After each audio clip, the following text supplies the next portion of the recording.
Assalamu alaikum wa rahmatullahi wa barakatuh to some of you and peace out to the rest of you. Black heart, black mind, black end.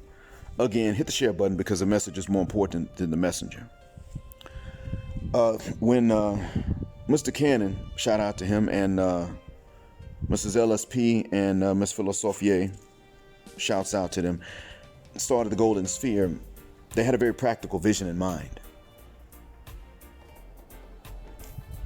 Mr. Cannon astutely pointed out to us recently that the Goldensphere is not a place to go in and dump your traumas. That's something of which I was well aware. And when I and Mr. Williams were on a live stream together, our goal was not so much to just dump the traumas, but to actually explain what traumas the aggregate is going through, the men, the male half of any golden sphere or resultant spheres having broken away within or from the golden sphere. We were trying to point out what the men have been dealing with, explaining what the traumas can be so that we could prevent this stuff. Because see, we don't have an interest in traumatizing women that don't want to take advantage of us and disrespect us. There are men that'll do that, that's true, but those men are actually a minority. Most men can't. They're not chosen enough by enough women to do that. We are most men. We're not exceptional in any regards. So we can't do these things that the women are pointing the finger at us and saying, well, men do this, that, and the other. Most men can't. Now, most women can come across these men easily because those men don't sit up and say, well, even though I'm only like in the most desired 7%, I'm only going to go through 7% of the women. The men don't do that. What they do is they say, I'll do this to as many women as I can. And they give me the eyes, I'm stepping up. They say, yeah, and they're going to, I'm going to smash and dash or pump and dump, or I'm going to, use them for other resources too. So a guy that's going to do that, he can go through many women. And so this is what Mr. Cannon was saying. This is what he was talking about when he said, I hear what the men are saying, how they got to sit up here and listen to this when they don't have access to go through these women and break their hearts like that. That's a very valid point to make. If we can't do it, we're not going to listen to you complain about it.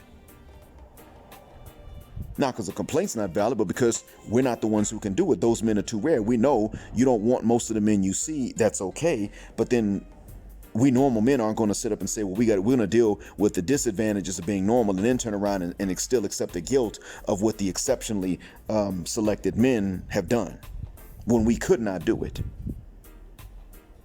So, gentlemen, I want you to keep this in mind. I already told the audience and told the ladies I would address them under 3 conditions. I'm invited to address them. I ask them a question or I answer a question that they asked.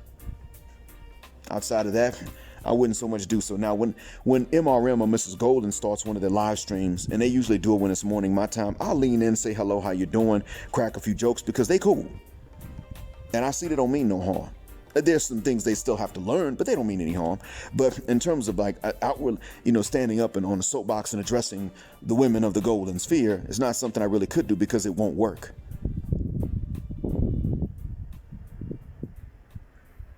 So that being said, I'm addressing this to you, gentlemen.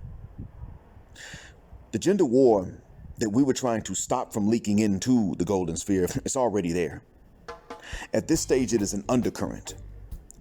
As a Gulf Coast native, I've grown up along many rivers and creeks, and including the Mississippi River, because I would visit New Orleans a lot, and I could see parts of the river from different parts of the city.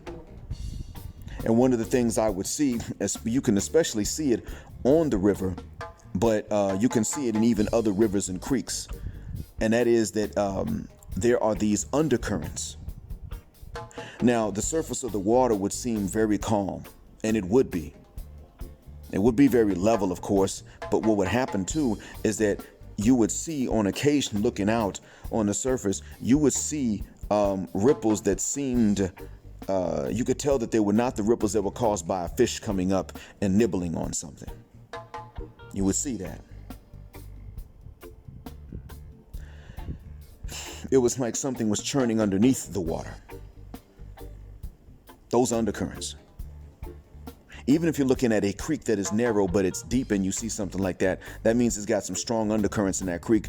Don't try to swim across it. Get in the canoe, go upstream from where you want to land on the other side, because you're going to be taken downstream by them strong currents. Strong undercurrents, strong surface currents. That's what we know. Now, that's what the gender war is like when you look underneath the other divisions that have resulted in the Goldensphere now.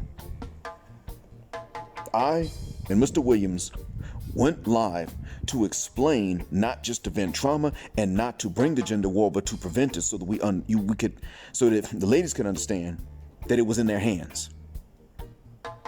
And a lot of ladies who did not mean men any harm still did not fully understand it, not because of evil intentions per se either, except with a few of them, but because of the deep level socialization that these ladies have gone through. Because remember, before there was a Goldensphere, what were they?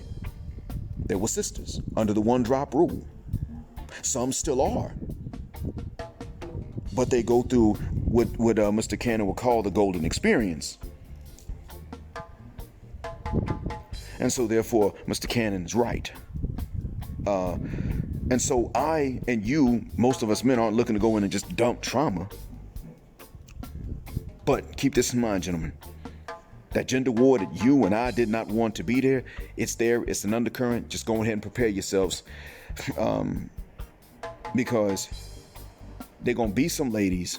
I mean, there's some ladies that already want it. And they may not want to make it open and obvious, but they want that. Even if what they want is not something they would call a gender war, what they want is unacceptable to you, and it is unacceptable to them, and they would not accept it, but they will demand that you do. That's war, even if they don't mean it. That's what I'm getting at. Miss Soulfyah talked about the only, and I apologize if I'm mispronouncing it, ma'am. Maybe it's Miss Philosophy, but with the French spelling, I'm assuming that's how you pronounce it. But in any case, Mrs. Soulfyah pointed out in one of her videos the actual pedestal for the Golden Woman. The rightful pedestal. That's the rightful pedestal for any woman that doesn't knock herself off of it. And that gives according to how she demands to take. It was a pedestal of safety and protection. Now, when you see the title of the video, you think, pedestal, man, get the guck out of here with that mess. But what she's talking about is just the pedestal of protection and provision, i.e. being treated like women. Okay, we don't take issue with that. But there are other ladies in the sphere that they are actually trying to pedestalize each other and pedestalize themselves as just being cute and pretty and being entitled without ever owing. That's a different pedestal. That's the one that's nasty for anybody to demand to be on. You see where I'm going, gentlemen? That's what I'm getting at. That's the wrong pedestal. Women would not tolerate any man being on that pedestal. I get it. We men aren't going to tolerate women demanding such a pedestal for nothing. In exchange for absolutely nothing. Just, I'm a woman, I've got a JJ, and oh, by the way, I'm light skinned, so I get to sit on this pedestal.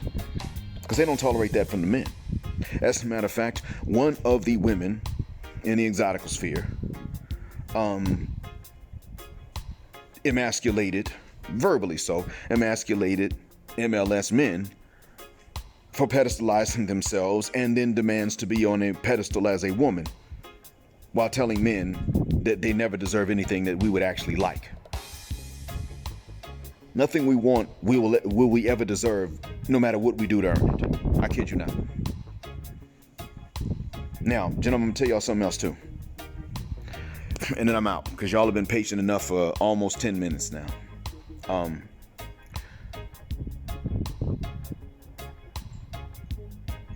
As far as wherever a location is going to be, and this is not something that is true just for one sphere, but this is true across the board.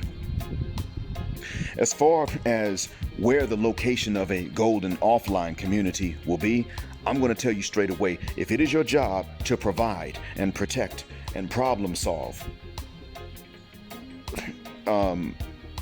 understand that all of these other, shout out to Kendra D for coming up with those four: procreate, provide, protect, and problem solve. Understand that the protection and the problem solving are going to be dependent upon your ability to provide. The women make your procreation dependent on your ability to problem solve and protect and provide. So all of these other PRs depend on your ability to provide. If everything depends on your ability to provide and the women want an endogamous community, then gentlemen, the location also is going to be based on where you can best provide, therefore protect and problem solve and procreate. You understand, gentlemen? So if the best job opportunities for you are going to be in New Orleans, well, you're going to need some scuba diving equipment, and you're going to need to build a house on stilts because it's going to flood again. But there you go. It's New Orleans then. And I would say there was a point in time when New Orleans was one of the most important cities in the world, because one of the biggest trading partners for many countries in the world is the States. And one of its major ports is New Orleans, because that's the port through which most of the population would receive imported goods. It's not the only port, but it's one of them.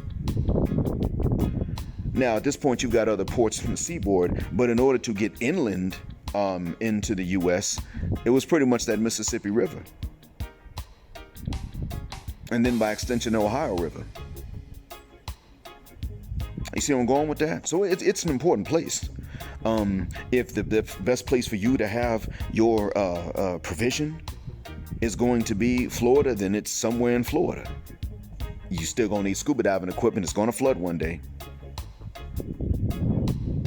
Climate change is real, and sea levels are rising. That's not debatable.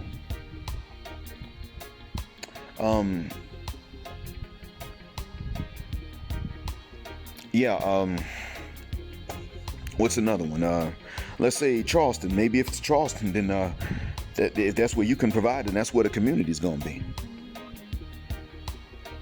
I'm not saying this to make you vain. I'm just telling you that the ladies that want you to provide are going to have to live with you where you can get that provision. That's just the truth for anybody. That's all that is. So, that being said, gentlemen, I hope that this helps. Thanks for listening. I'm not going to go through the long outro. Until next time, gentlemen. Assalamu alaikum. Peace out.